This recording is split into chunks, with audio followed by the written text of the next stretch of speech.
Which one's called non-specific? Innate's called non-specific. The adaptive is called specific. Now, what are some differences perhaps?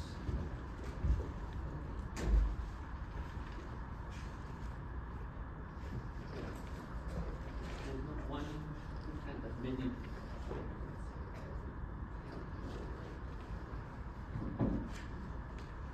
I'm not gonna lie, I didn't hear what you said. What did you say? What are some differences between innate and adaptive immune system? Innate you're born with, or is passed from mother to child while in womb or through breast milk.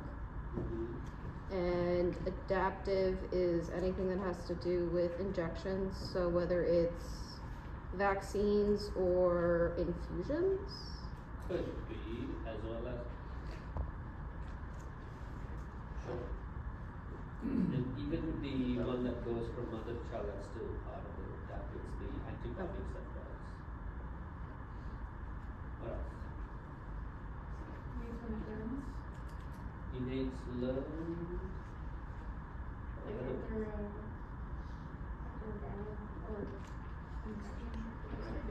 That's adaptive.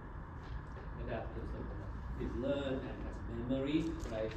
Innate doesn't have memory. No memory, just keeps doing it. What are some? Maybe if we also specify what are some parts of it, then might also help us to identify and differentiate. What are some parts of the adaptive immune system? It's two groups of cells. T cells and B cells. Whereas innate ones, what are some examples of those?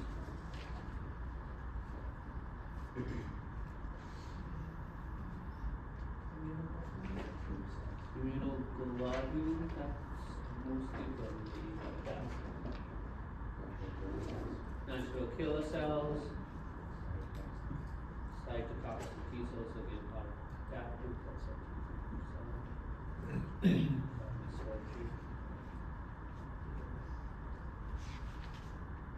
so when it says non-specific, no memory,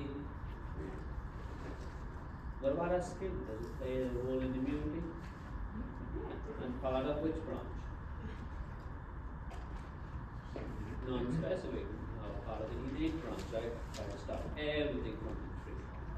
And we talk about our mucosal membrane, again, part of our immune system, right? Does play a immune role. It stops things from getting into acid in the stomach, acid in the vagina, acidity in our skin, enzymes on our skin in certain parts, they're all what it can destroy foreign organisms, irrespective of what kind of right? And then we'll talk about the second line. Somebody mentioned natural killer cells. What else? So now the virus, the bacteria inside our body. What can we do? Part of the, it's really both together, but let's mention it separately. Inflammation, fever, interferons, thank you. The complement system, right? Those all will be non-specific. They will come in fever, it's just basically to increase metabolism, hence we can turn over quickly to kind of typhoid infection.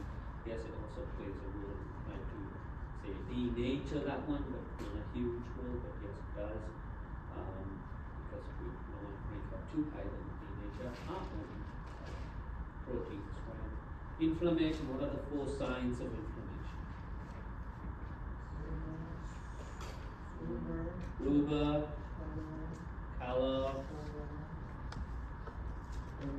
dollar, yeah, tumor. You said swelling, which one of these 4 is swelling? Tumor, what does rubor mean? Redness, what does color in reference to? Heat, and then what else did we miss?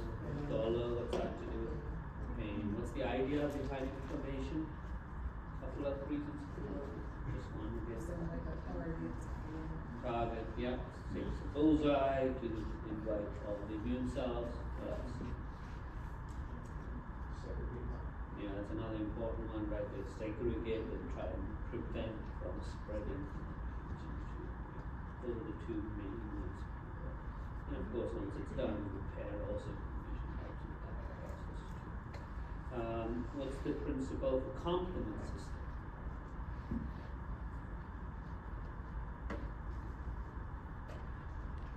Basically, it's a cascade of proteins. When one triggers the other, it's a cascade. What's the final stage?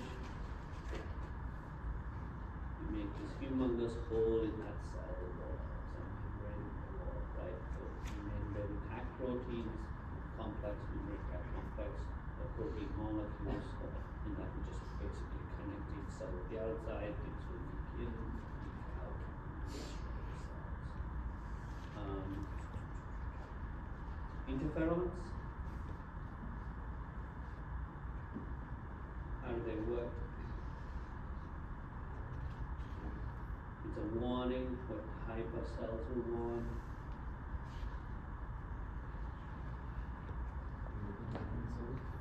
Pardon?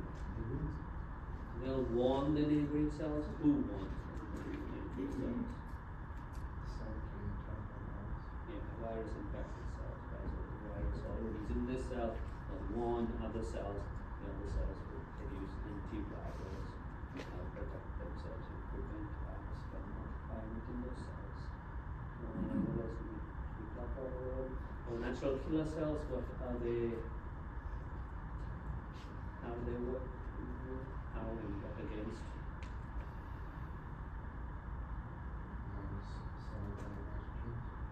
They do. What kind of cells? What kind of cancer cells and virus infected cells are also attacked by natural killer cells. They also belong to a lymphocyte branch, okay, but this is the non-specific branch. And then which, what do they do? How do they work? Yeah, they basically drill a hole in the membrane. They also cause the lysosomes to break open, which will lysosome inside out. What other cell does the same process but more specific to a type of antigen? Which T cells? So we have four, if you're including memory T cells, we have four different types of T cells. Cytotoxic T cells do a similar thing. Here, it's only when they recognize one type of antigen that they right? Whereas natural killer cells, any virus infected cells, any cancer cells, they will destroy. What are the other types of T cells? The cytotoxic T cells. What else? T helper cells or helper T cells, very good. Regulatory, so regulatory T, sometimes called the T suppressor T cells, they are also, and then memory can be T helper or cytotoxic T cells. What is the cell we refer to as CD4 T cell? Alpha T cells. It's to do with the protein called CD4 protein compared to CD8 rather than cytotoxic T cells. Good. What does T helper T cells do? T helper cells do?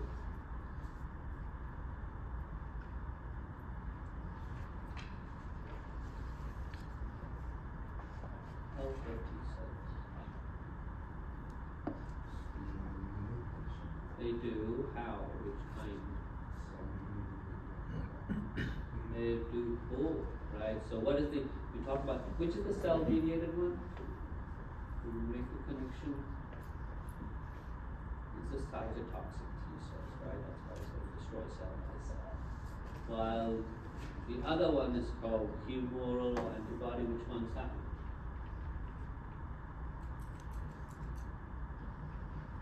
It's our B cells, B lymphocytes, right? So B lymphocytes are the one that can be producing, what are those mature or differentiated B cells which are producing the antibodies called?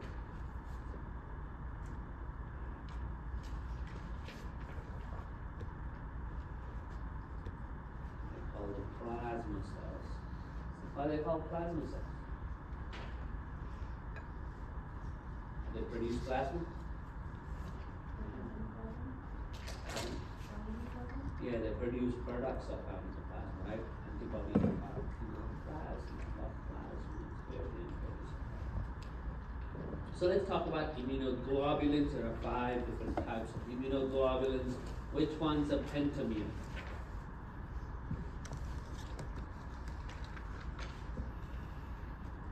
What does it mean, pentamere?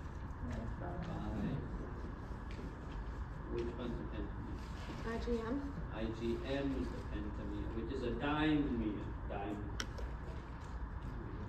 IgA, good. Everything else is a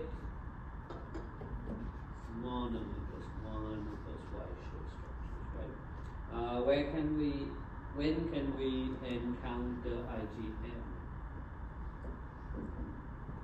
What is IgM besides the structure? What do they do?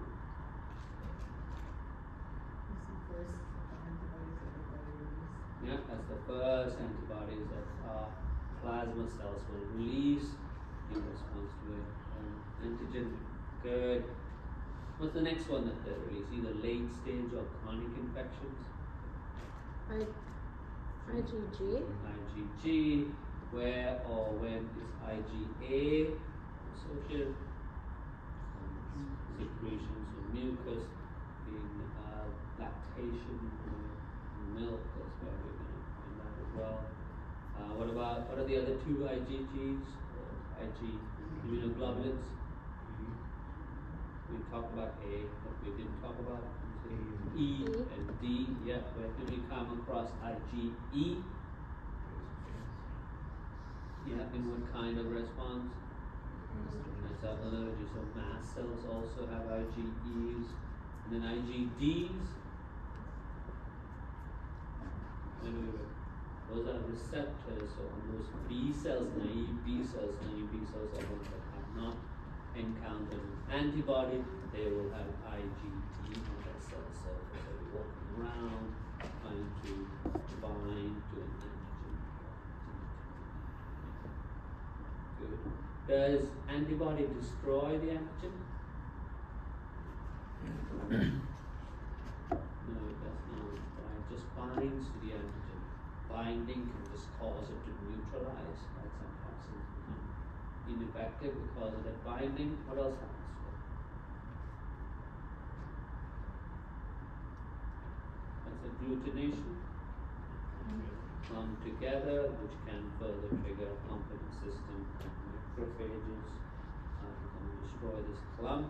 What else?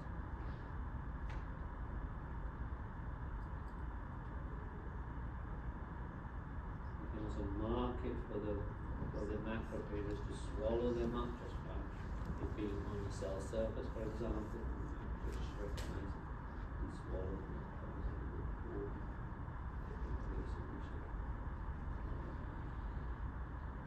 What is autoimmunity? When the body's immune system attacks itself. Yeah, when our own immune system attacks our body, right? What does AIDS stand for? Is it autoimmune? No. Acquired immuno. It's a deficiency, right? It's a deficiency in our immune system. Why does this happen? What causes this? HIV virus. How does it affect and cause AIDS?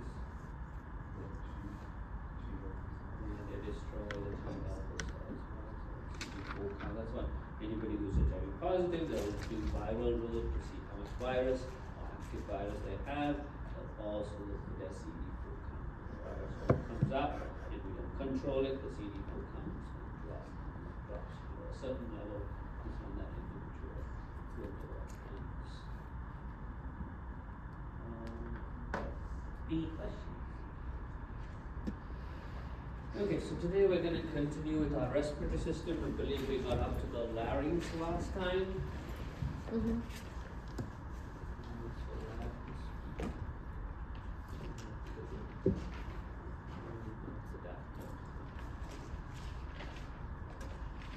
So we're going to start at the trachea.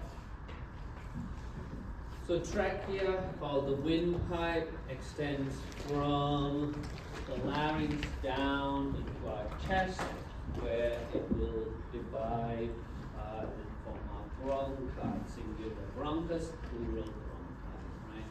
So one thing from larynx into the mediastinum. We'll talk about the main or primary bronchus and the divisions shortly, but let's concentrate on our trachea.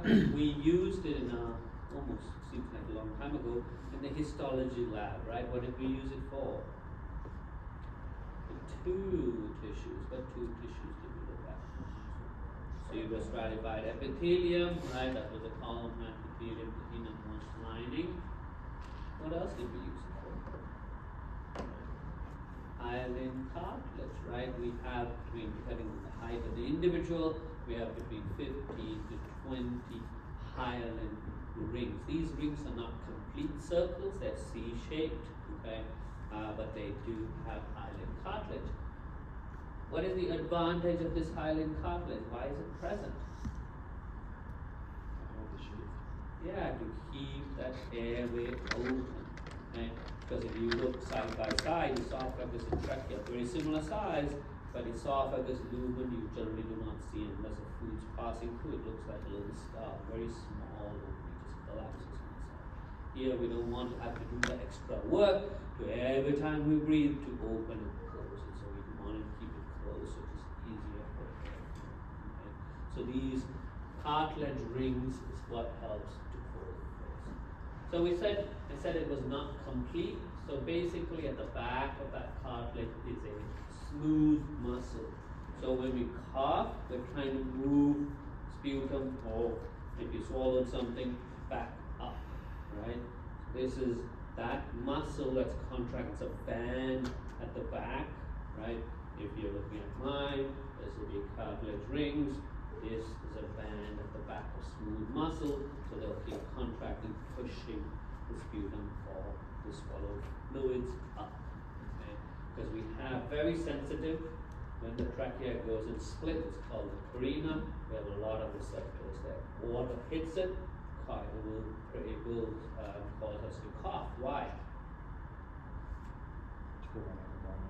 Yeah, because otherwise it's just going to go down. Right? So this is to make sure that it's not rid of it. So we don't want that water in our respiratory tract. So this is the muscle that's called trachealis. It's this band of smooth muscle that is present in the posterior side of the trachea. And even behind, this is actually just a drawing. If you looked at a slide, right, it will look like a little star almost, because the esophagus collapses, the lumen collapses inside without any movement. Okay. So cilia, what does cilia do? Move things along, right? Our respiratory tract and moving things upwards, right? And it's mainly, what are they moving? It's the mucus, it's the sputum that becomes the mucus of the sputum, right? It's the mucus that are moving up. What does the mucus help? What function does the mucus play?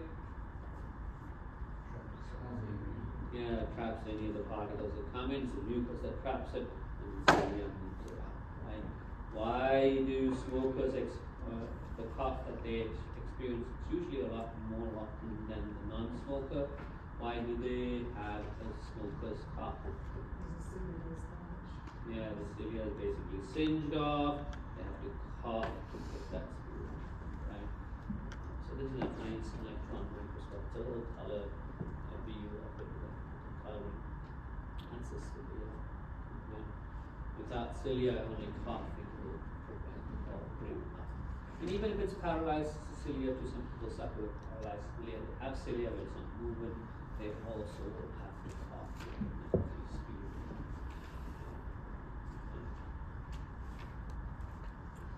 And then tracheal obstruction. Hopefully you are familiar with this. How do we perform Heimlich's maneuver? Please make a fist. Yeah. Because doing that, please make sure the thumb is on the outside. But if you're doing Heimlich's with the thumb inside and you're doing it properly, most often you break the thumb.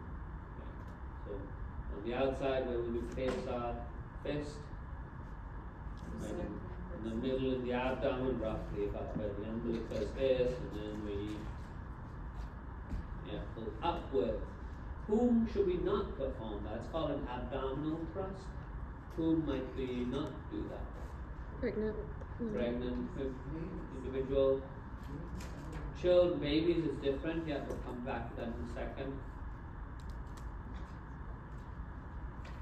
Somebody who's larger than me, right? So somebody larger, we're not going to try and do that because you're not going to get a good grip. Or and a wheelchair user also, we should not worry or don't waste time trying to get to the abdomen because the wheelchairs have their armrests that's going to get in the way of it, right? And you should move them out. That's not going to stabilize them. Be able to stand even if they're coughing or other damage. So where do we go instead?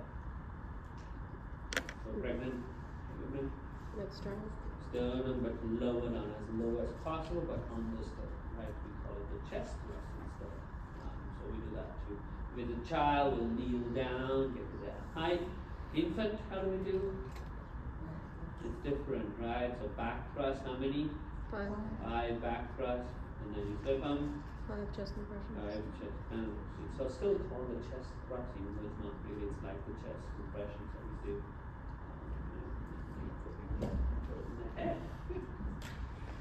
So that's to relieve really tracheal obstruction. Fluid bolus generally. Now, what's the most common reason an obstruction results in an adult? It's talking or laughing while consuming food. Okay. While in infants, what's the common reason? It's the shape of the object itself, right? It's why in small infants, should we give them a nice round piece of grape? They can still have it, but we cut it into either half or quarter, right? And then just slide it straight through. That becomes a punch and unswollen. Now that's the usual cause of when the shape of the object itself. Us, it is talking or laughing while we're okay. Then we're going down, so trachea comes down. First, we split it into 2. Okay, they're called the main bronchus. 2 of them, 2 bronchi, main or primary bronchus. Right, each of them will go to 1 lung. Okay, after that they divide. On the right side, there's 3 divisions. On the left side, just 2 divisions. Here it's got 2 names: secondary bronchi or lobar bronchi. Why is it called a lobar bronchi? Yeah. Because each one's going to a different lobe. Yeah. How many lobes on the right side? There's 3. If you didn't know, that's why you get 3 on the right side. There are 3 lobes on the right side, only 2 on the left. Why only 2? The smaller lung. Because the heart takes off some of the lobes, so we'll get 2. So it's 2 and then 3 on the right side. Another thing I want to talk about is the shape and orientation of the primary bronchus. If you're looking at mine, the left one's probably a little bit more horizontal, while the right one's more vertical, right? If you look at the number of people who suffer with pneumonia, 50-60% of the pneumonia is going to be in the right lobe. It has to do with the shape and orientation of the primary bronchus. Which one will have an easy way for bacteria to go? Down the right one, because it's kind of more direct, right? So hence, right lower lobe is mostly affected. Okay. More vertical, the right one compared to the left one. Okay, so each one. What's the hilum? You heard of that? It's the indentation. So lungs have this indentation where the bronchi, the pulmonary artery enters, pulmonary veins come out, right? That's the area. We're going to look at it. The kidney too also has that divot, that hilum, that inside part, the concave side of it too. We'll talk about that today. So first becomes right and left. Main or primary bronchus. They will then split into secondary bronchus or lobar bronchi, right? 3 on the right, 2 on the left, because there are 3 lobes on the right, only 2 on the left. And then it'll divide, it's called tertiary bronchi.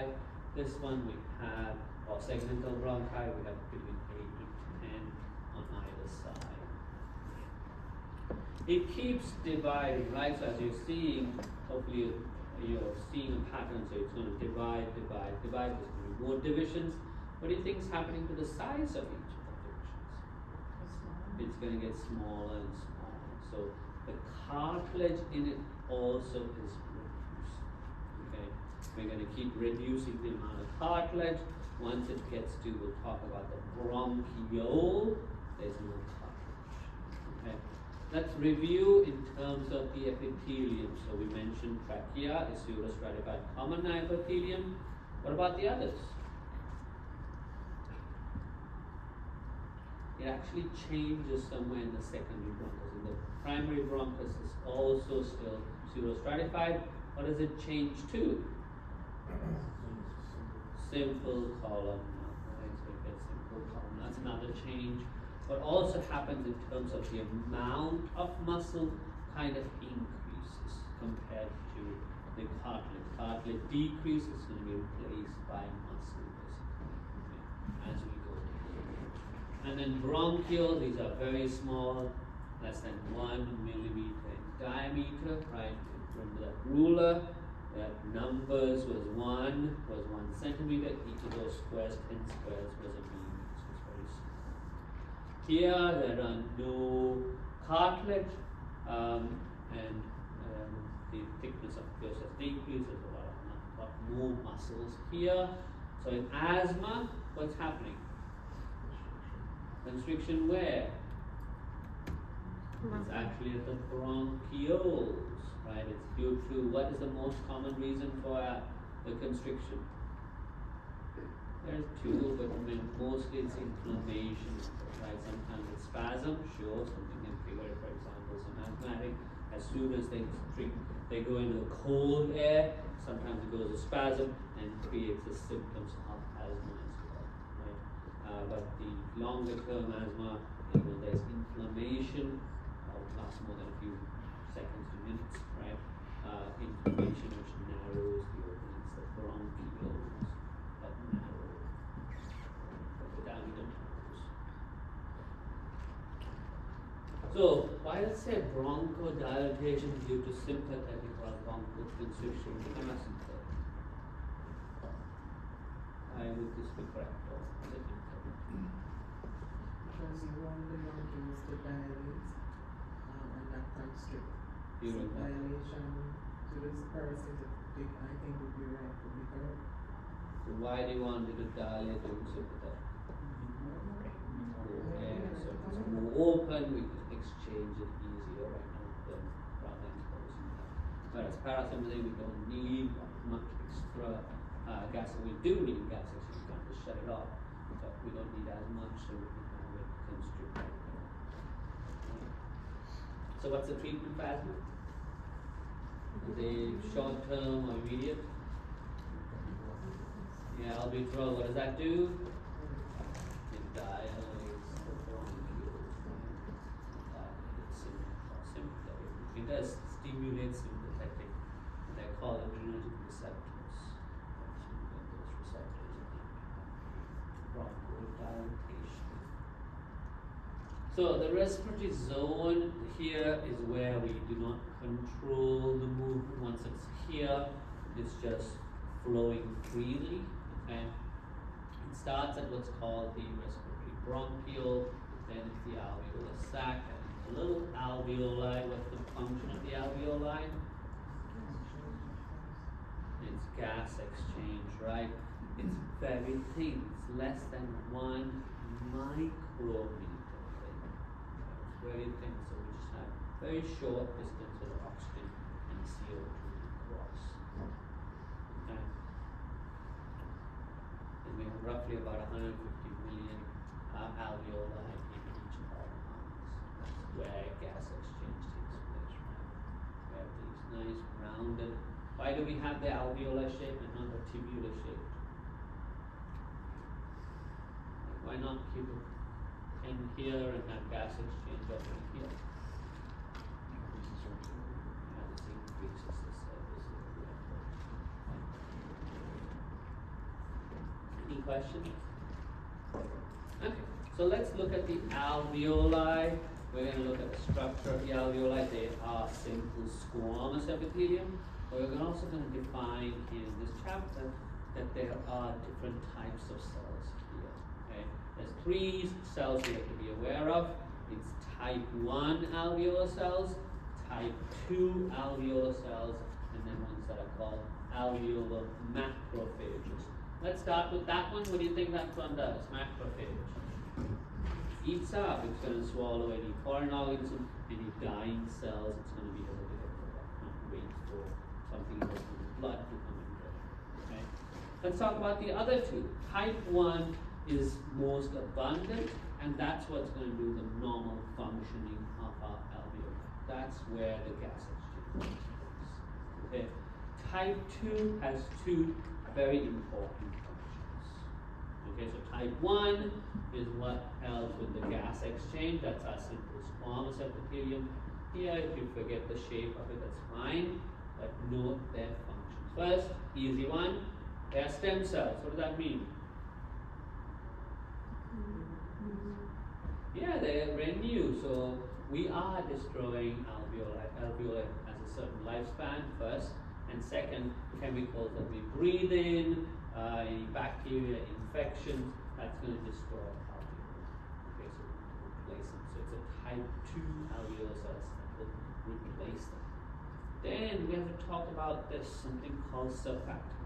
But just before we talk about that, let's remind ourselves of a couple of reasons, and then we'll understand why this is necessary. Right? So let's look at the water molecule. What makes up water molecule? First and foremost. Pardon? What makes up a water molecule? One hydrogen molecule or all into hydrogen atoms. Can you repeat that again? Because I think you said hydrogen. One oxygen atom with an hydrogen atom. Yeah, so it's H2O. How are they oriented? The hydrogen molecule bound to the oxygen molecules. 2 hydrogen bond to 1 oxygen. Yeah, so it's going to be oxygen in the middle with 2 hydrogens on either side. What kind of a covalent bond is this? There are 2 names we can use, but which one are you going to use? Polar, that's a good one. The other one's a single covalent, very easy. But why does it mean to be a polar covalent bond? Unequal sharing. So which one's the stronger pulling atom here? Oxygen. So electrons are going to spend more time around oxygen, making that side more negative or positive? More negative, because it's electrons. What charge does electrons hold? Negative charge, negative charge. So this side is partially negative, this side is partially positive. Right? This 2 is partially positive. What is a hydrogen bond?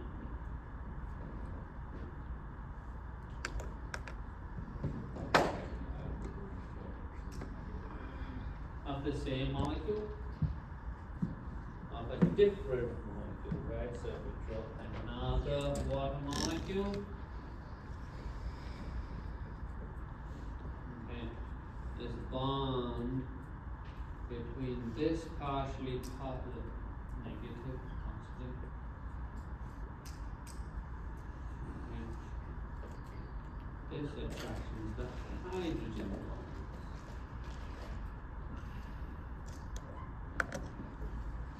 This gives water its properties. We're going to talk about type 2.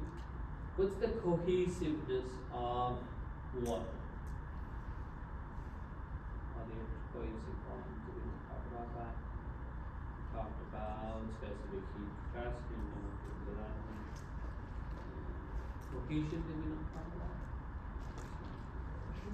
So water molecules are going to be attracted and come as close to each other as possible, right? You put a drop of water, it does not go flat, but rather, what shape does it take? More spherical shape, right? So, is there water in our alveoli? Yes, there's a lot of water. Okay, so, we need to draw. This is to show kind of the wall of the alveoli. Okay? And we're going to have these water droplets.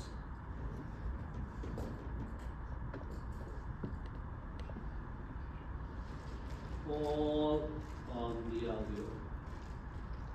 Okay? So cohesiveness will try and get all those water together. But adhesiveness, they're going to pull the alveoli with it. Okay? What does surface tension mean?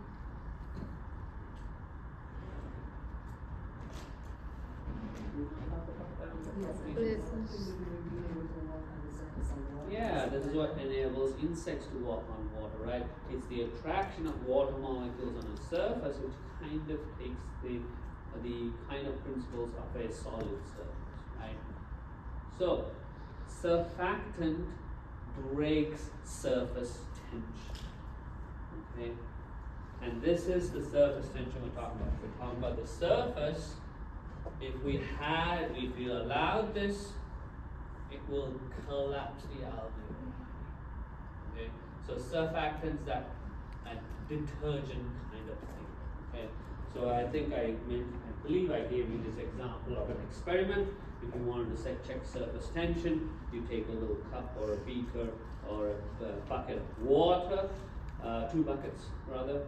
1 bucket, you just gently put some flour on it, it will sit on top. Okay? The next bucket, put some soap in it, or cup, put some soap in it, dissolve it, and put the flour and see what happens. Okay? The flour will not sit on top, it will actually sink down, because with that soap, with that dish soap, whatever you put, you're breaking surface tension. Okay? That's what surfactant is. It's that soap. We do not want surface tension to be present in the alveoli. Okay? So surfactant breaks surface tension, preventing alveolar collapse. Okay? This is important. We talked about what you may come across. Premature infant. They're going to have alveolar collapse unless they were treated for a possible reborn early. Okay? So, does anyone know anything more about surfactant? If you want to share, we can share. So we start producing what we did while we were in our mother's womb, somewhere around the 28th week of gestation, right? So 28 to 32 weeks is when we have, by 32 weeks we produced it, 28 weeks is when 28 weeks is when we start. Okay? So if an infant is born before that and has not been treated for, they will not have surfactant, they will have alveolar collapse, they will not be able to breathe properly because the air can go into bronchioles but nothing's happening because it's alveolar collapse, right? We will need what kind of treatment for them? Positive pressure. Positive pressure. This is why we use positive pressure. They are collapsing. We have to keep pushing more pressure that keep those alveoli open so that gas exchange can take place, right? Thankfully, we do have spray form of surfactant. We can spray. If we know somebody's going to be, or we anticipate preterm labor, we give the mom an injection of steroids. It takes roughly about 2 weeks before that infant really started to produce sufficient enough of surfactant to be able to survive without that positive pressure. Right? So initially, if they're born, we didn't expect it, we'll spray it, but we'll have the positive pressure, keep their airway open, and then wait for their own surfactant to build up, which can take about 4 weeks before it can come off that ventilator machine. We can also separate this, right? If we had an infection, some of our surfactant goes away. And we have what's called atelectasis, which is usually a good term used when it's small parts of our lungs that's collapsed. Okay? It's again due to this. There's no surfactant, surface tension of the water collapsed out. Okay, so what cell produces surfactant? Type 2 alveolar cells. What is surfactant, or what's its function? Breaks down the surface tension and prevents the alveoli collapse. Okay, this is very important. Here's another picture to show that was more drawing, this is more realistic. So here's our alveoli, here's the macrophages. That will be a type 2, a little bit larger compared to the type 1 cells, which are the most frequent. And then next to the blood capillary, that's when gas exchange takes place across the leaf. What kind of movement is this? Is this active transport? Facilitated diffusion?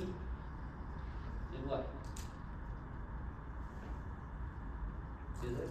Or if it's not, then what is it? Thank you. It's simple diffusion. Why does oxygen and CO2 simply diffuse through our plasma membrane? Concentration, Water will not simply diffuse through. It's gases, so it's non-polar. Not because it's gases, but because it's non-polar, it will diffuse. Why is oxygen non-polar? Why is water polar? You all mentioned it. Unequal sharings, right? Oxygen, gas, O2. Will that be unequal or equal sharing? O2. That's the easy one. Equal, right? Because they're same atoms. None of them, neither will have a stronger pole. Okay? So it's non-polar, it will diffuse through our plasma membrane. Carbon does not like bullies. They will not bully anybody, but they will not bully either. CO2 is also non-polar. Okay? Hence, they can simply diffuse through. What part of the membrane is polar? And what part is non-polar of our plasma membrane?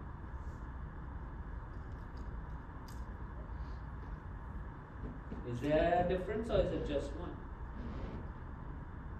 The lipid layer is polar, Lipid part is or it's non-polar. non-polar. What part is polar then? The phosphate part, right? It's a phospholipid bilayer.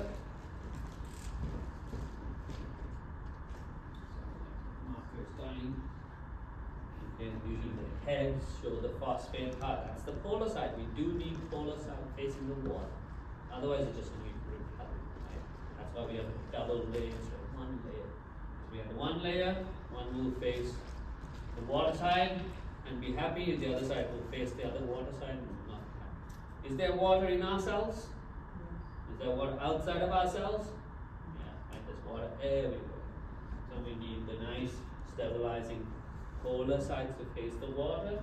This forms a nice barrier. Oxygen and CO2 can pass through this simply. Does not need carriers. What about water? You cannot pass through this, right? It's a channel to pass through because it's polar and it's non-polar. Will not let it pass through. Okay. This one is simple diffusion.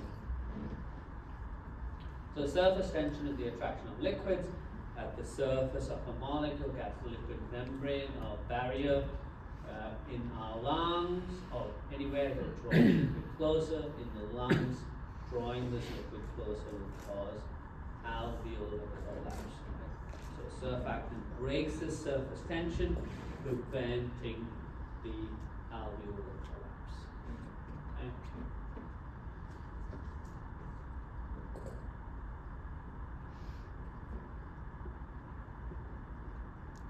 Any question? So respiratory distress syndrome is generally when we do not have enough of the surfactant and we have collapse. We talk about infantile and adult cases too. This kind of inflammation can cause an inadequate surfactant formation. If you're born too early, we have not produced the surfactant in the lungs, God bless you. Their lungs will collapse.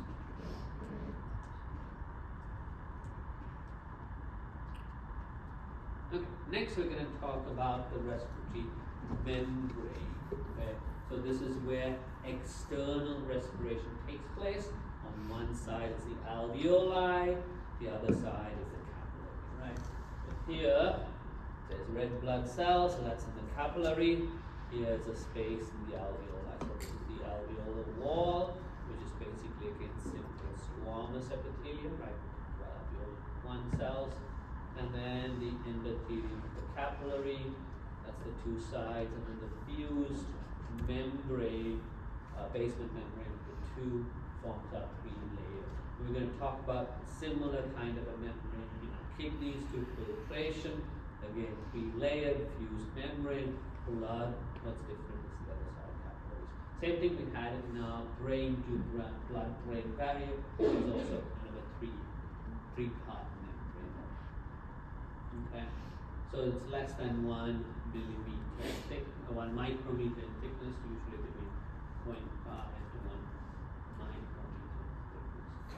And since these two are non-polar, they are lipid soluble, so they will simply diffuse through this membrane in non-plasma tissue.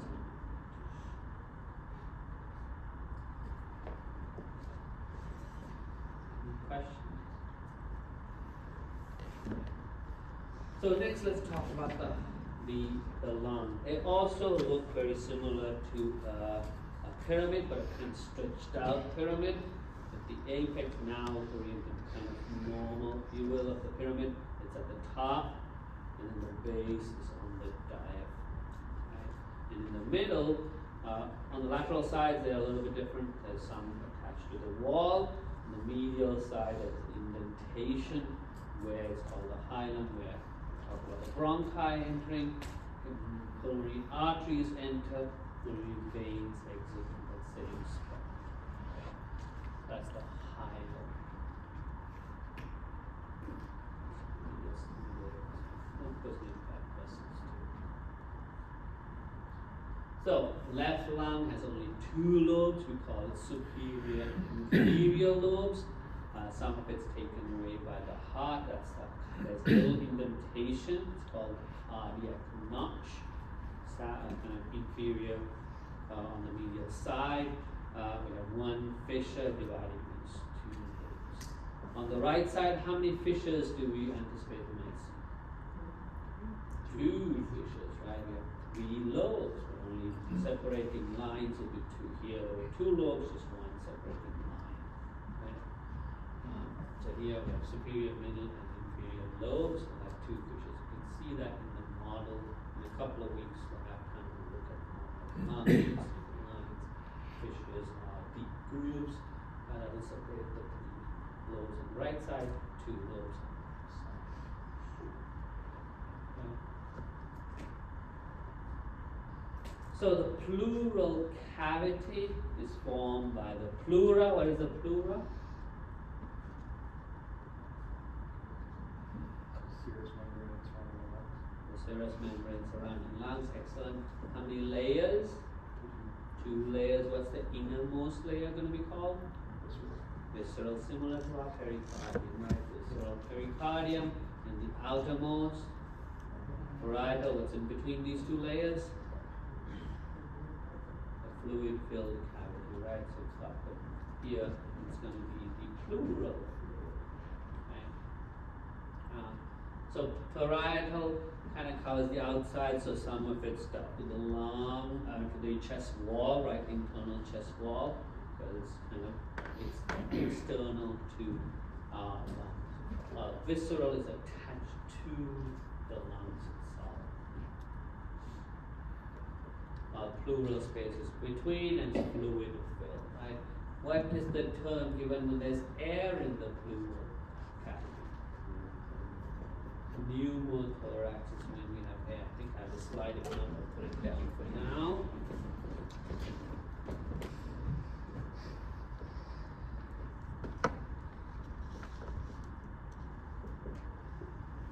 Right.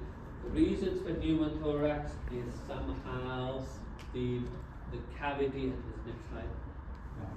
Something else. There is some sort of a break in this pleural cavity, right? Either it's the parietal layer, so you see from the outside, for example, a stab wound of some sort, that'll break the parietal layer, introduce air into the pleural cavity. We also can have atelectasis as well as other issues where it might destroy some of the lung tissue and the pericardial, the visceral pleura, which causes a little hole. So from alveoli, it basically goes into the pleural cavity and we fill up with air. Where do we generally look for it? Whereabouts should we look? If we think that this person is pneumothorax, where should we look for collection of air? Is it throughout? Usually at the top, right? I mean, gas will rise, whereas if they have pleural effusion, collection of fluid, we'll look at the bottom. Gravity. So injuries can result in pneumothorax, right? So this also will cause collapse of the lungs, because now, again, chest wall, not a lot of room to expand, but we keep filling the pleural cavity with air. The best way for it is to push inwards, right? So the lungs will squish together, they will actually collapse. While hemothorax means there's blood in the peripleural space, right? This also reduces lung volume. Hemothorax, generally 2 reasons. Again, we don't know until we actually drain it. We'll just call it pleural effusion first. It just means fluid in the pleura, right? Hemothorax, it specifically means blood, right? The 2 main reasons, one is trauma, second one is the cancer that's caused arterial vessel, which is leaking into the space as well. Questions? Let's take a break there and then we'll finish the rest.